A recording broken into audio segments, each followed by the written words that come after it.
This is Out of the Box with your host, Jonathan Clark. Out of the Box, Sunday nights at 9 on Q1043. Okay, the new album from Mike Campbell and the Dirty Knobs, External Combustion. It's out now. I'm going to hold it up right here for the cameras. It's a fantastic new album, and everyone should go out and get it. The band is on tour.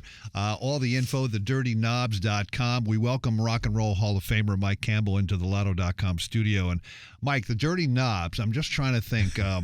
Yeah. That could mean the dirty, dusty knobs on an old Fender Twin Reverb. It could mean a Marshall Stack. It could mean a Vox. It could be the Dirty Knobs on a soundboard in a studio, or it could be your high-fidelity system at home. There's also another meaning that we're not going to go into that comes from England. Oh, okay. I'm glad. I thought you were going to go there. I think I know where that would go, but please tell us about it. No, we're not going there. It's actually on a console, a scratchy knob on the console one day. Right. And somebody said it's a dirty knob. And I said, oh, that will be the Dirty Knobs. The rest is history. The rest is, yeah. Speaking of which, this is actually the second album from the band. You've known the other guys in the band for years. I read you made this album, this one we're talking about today, in like 3 weeks. Yeah, the band is fast. I mean, we've been together so long, and we have telepathy, and we learn the songs real quick, and I wanted to keep them kinetic and fresh. Yeah. And so most of the solos are live. Some of the vocals are live, and we only played them, 2 or 3 times each, and just, moved on to the next song. I hear you're kind of like that. Like, you don't necessarily come into the studio with a complete composition. You're like, you want to vibe it off people, and then if it sounds good, you just hit record, right? It's rock and roll, yeah. I mean, I've made records like that in the past where it's all kind of scripted and sterile, and you work it to death and spend 2 days on a snare drum sound, But we don't do that with this band. We have our sounds up. We go in and play. You worked on, speaking of those guys, you worked on this album with a guy we first knew about from the Black Crowes' first album, George Draculius. And I got to interview him way back then when Shake Your Moneymaker came out. Yeah. But talk about working with George. George is fun. I met him during the last DJ album with Tom, and was Rick Rubin on that, or was that before? They were both working together. Yeah. And then I think Rick Rubin obviously got busy. He had 18 different records at once. Kind of a busy guy, So yeah. George stood by us and hung out with us, and we got to be good friends. He's so fun, and he makes the band really in a good mood, but he's also really smart, and he helped me a lot with choosing the songs because I had way too many songs, and he said, no, forget these. Here's your 12 that fit, that sound like your band. Right. Let's just work on those. He helped me zero in on what it really was. Is Benmont on this record, too? Benmont is on one song. I was lucky enough to get him on this song called Lightning Boogie. Okay. Which is right up his alley. And we'd already cut the track, and I was hoping that he found time near the end there to come in and pop a piano on for us. Another fantastic singer on the album by the name of Margo Price. Oh, yeah. Tell us about Margo. I think I have seen her live occasionally. She's got an amazing voice, right? Yeah, she's like my wife from another life. She's your work wife? Yeah, she is so wonderful. And I tell you what, of all the new modern Nashville singers, she's the most real to me. She's really like down to earth, and she's got all the soul, she got rock and roll in her too. Yeah. So we hit it off, and she was out with her husband, who's opening for us actually, Jeremy Ivy. He's doing an acoustic set. He's a great guy. We were writing songs, and I had the track up in the other room, and so I said, would you want to step over here maybe and sing something with us? And this song called State of Mind, and she just tore it up. She made it so good. It's sweet, man. That is a sweet harmony, man. That's her, yeah. Yeah, so good. She really brought it to another level, and I just love her. She came out in Nashville and sang it with us, and she's going to catch up with us in Minneapolis and come out. And also later in the year, we're doing some dates with Chris Stapleton, another drummer, and she'll be on some of those dates. So there'll be several occasions where we'll sing together. Talk about State of Mind. Now, I kind of have to ask you, is that song about who I think it's about? It's not about anybody. Okay. Somebody else said that. I know who that's about. Well, I don't even know who it's about. Okay. It could be about whatever you want it to be about. Who do you think it's about? Tom? I don't know. I could see in looking back at the lyrics now that it could be. But that song was written a long time ago. Okay, right. I dug it out of an analog file somewhere, or a tape, And the lyrics rang true to me. Maybe because of that. Subconsciously, I could have been feeling that. You never know how these channelers work. I mean, but I could see where we would think that. Yeah. And in fact, Margo said that. She said, "I know who this is about." Right. I never asked her what she thought, but it was probably the same thing. So talk about being back out on the road after this nightmare of the last 2 years, man. I mean, yeah, it's been so rough on everybody. Probably not as rough on me as a lot of people in the world. Because I have my little cocoon at home. I have my studio. And tell us the name of your studio again, because I love the name. Hocus Pocus. Yes, that's where the magic happens, right? That's right. You're one not step the bedroom, ahead of me. not the bedroom, the studio. I've called it so many things. I had to think for a second. What are we calling it now? Yeah. So what was your question? Oh, go back on the road. Getting back out on the road. So I have my Hocus Pocus man cave at home. Right. And when between Heartbreakers tours, I would be in there with the knobs are on my own. So in a lot of ways, it was just like being on a break, but it just went on for 2 years.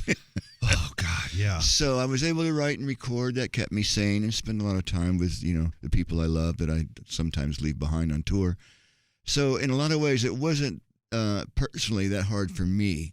But I feel the pain. Everybody's, it's just rough. Hey, man, just getting out and getting on a stage and plugging in with the boys and just playing live in front of people. I mean, I'll tell you something. A lot of musicians say, "Oh, I missed it so bad, and I couldn't wait." I didn't have that. That is interesting. I didn't have that drive, and I love playing live. But I didn't miss it that much. I didn't think until I got out there and I saw the crowd, and I felt that. Oh yeah. This is what I do. Never gets old, right? And no, not at all. In fact, it gets better. Yeah. And then it all started, surging back to me, the feelings of, I love this, and I never want to give this up. Allow me a long question here, and I have a method to my madness. You're getting a lot of love from the press. The New York Times says of this new album, the music is a classic rock portmanteau, which I guess is a trunk or a suitcase or something. That means. But it's invoking eastward-looking Beatles, The Who, The Byrds, The Rolling Stones. I agree with that.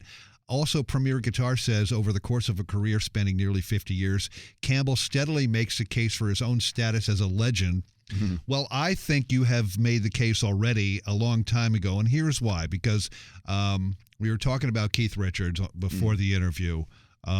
Keith Richards said recently, guitar solos come and go, but a riff lasts forever.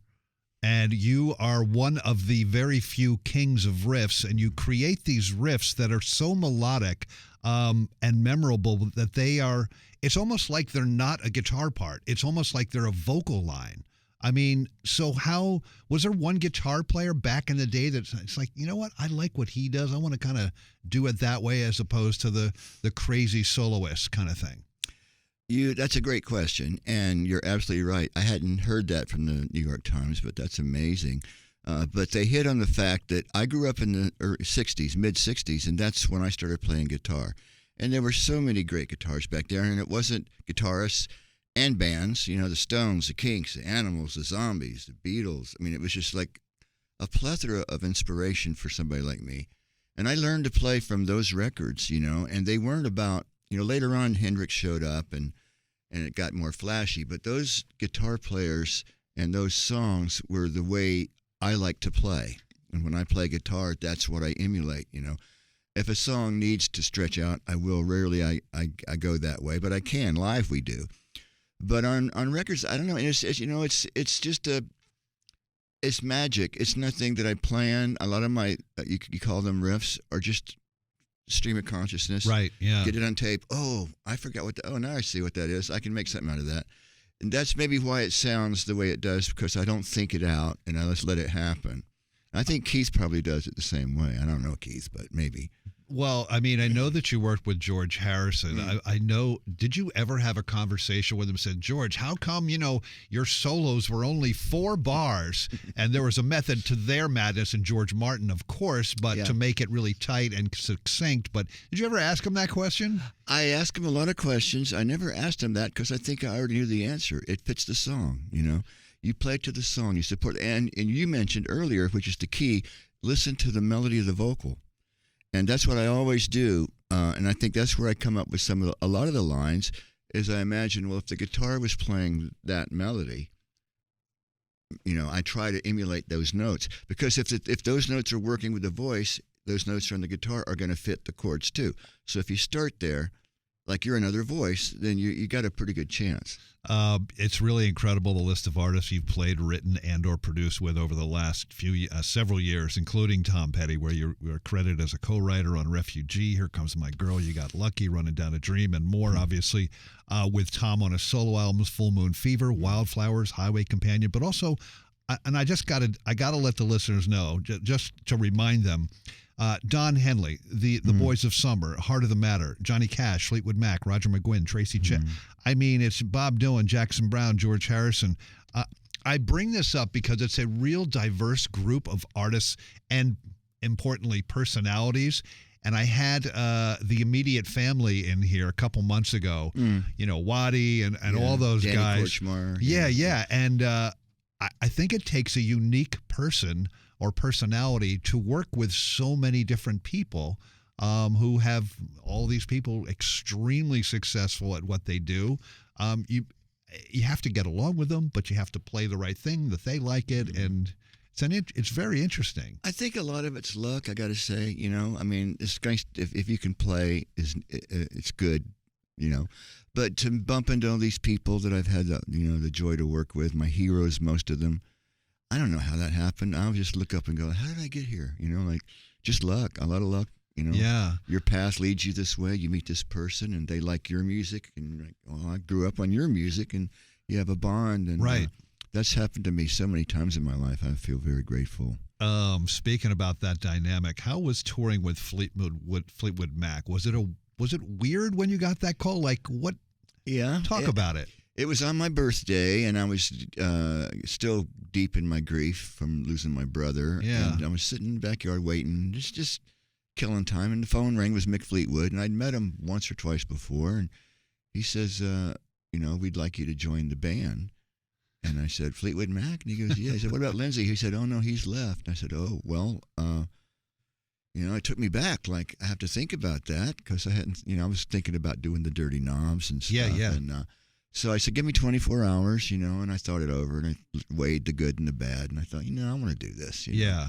And so, and I love Stevie, and we have a history, and he was so sweet about it. So I dug in. It was different for me to learn those other records and those guitar parts. I'm not used to doing that, but it was a good challenge, and and the tour was just wonderful. I mean, they took me around the world. It was all like, royalty. They treated me.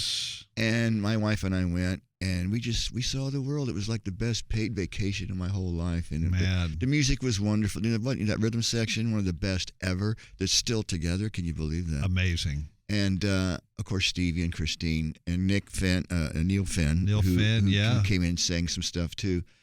It was great people, and we just had a blast. And it's like it went by so fast, but it was a big, like a year or two out of my life.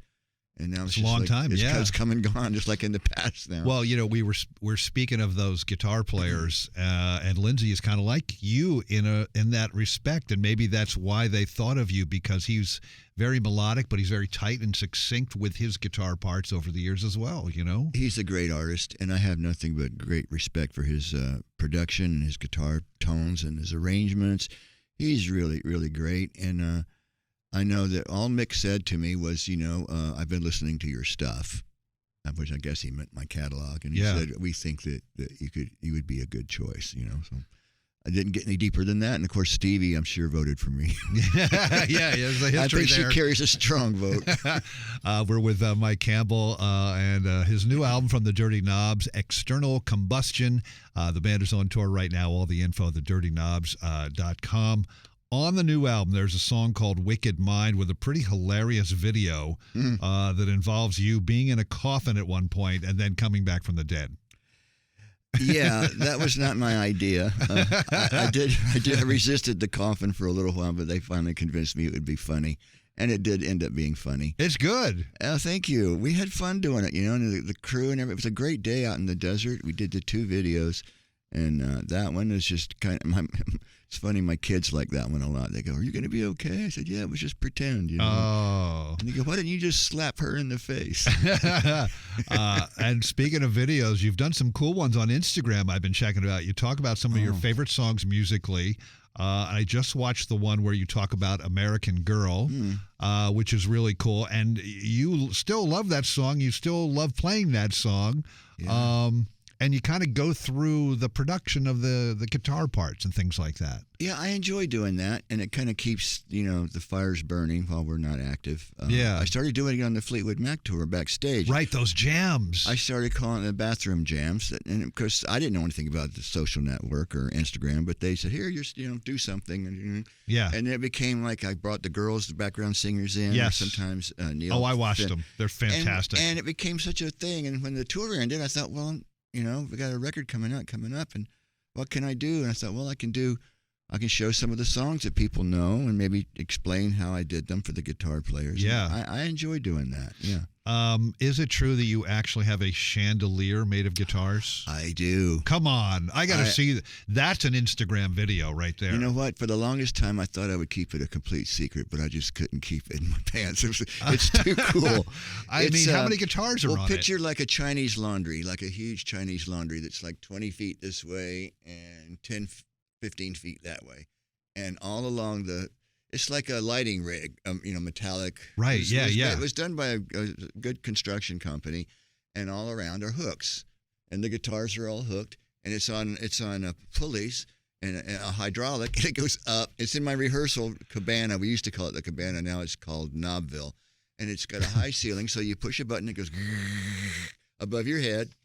Oh, I feel like a Jaguar. There it is. And it's great because I can see what I got, and I can access it. Excuse me, instead of having it in a closet, right? A case, or in a warehouse, right? I didn't want it. I wanted to have it accessible, and I got the idea. That's kind of cheeky, but it's so cool. I mean, right.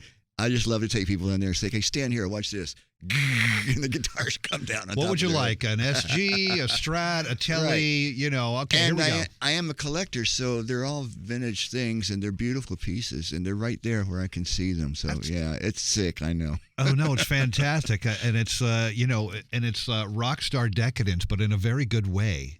Absolutely. It's not a Ferrari. Guilty it's, as charged, at least the decadent part. Yeah, fantastic. It's better. They're right there, and if you need one, it's like, okay, and then you grab it. They're not just there's not just collections. I play them. All these guitars are on records, and I've used them live, so they're part of me. They're part you got to tell Keith Richards he has a whole building for all his guitars. Oh, I think in Manhattan or something.